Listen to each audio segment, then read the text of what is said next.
পঞ্চগড় থেকে দাঁড়িয়ে হিমালয় পর্বতমালা একদম খুব কাছ থেকে খালি চোখে আজকে দেখা যাচ্ছে। এই বর্ষাকালে এসে এত সুন্দর পর্বত শৃঙ্খল, মানে সর্বোচ্চ পর্বত শৃঙ্খল, যেটা দেখার জন্য হাজার হাজার পর্যটক ভিড় করে। বর্ষাকালে আকাশ পরিষ্কার থাকার কারণে খালি চোখে এত সুন্দর দেখা যাচ্ছে, মানে ভাষায় প্রকাশ করার মতো না। পঞ্চগড় থেকে এই তেঁতুলিয়ার খুব কাছাকাছি জায়গা থেকে অন্য একটা রাষ্ট্রের হচ্ছে যে আমরা পর্বত শৃঙ্খল দেখা পাচ্ছি, এটা সত্যি একটা আনন্দের বিষয়। পর্যটকরা আসে শীতকালে দেখার জন্য বা কাঞ্চনজঙ্ঘা দেখার জন্য আসে, কিন্তু বর্তমানে আকাশ পরিষ্কার থাকার কারণে এত সুন্দর দেখা যাচ্ছে খালি চোখে। সর্বোচ্চ পর্বত শৃঙ্খলটাই হচ্ছে যে এখান থেকে দেখা যাচ্ছে। আমি একটু কাছ থেকে একটু টানে দেখাই, খালি চোখে দেখা যাচ্ছে, মানে মনটা মুগ্ধ হয়ে গেল দেখে।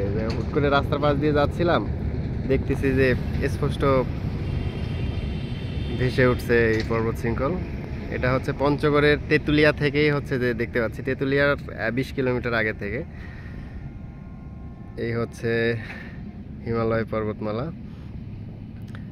ধন্যবাদ।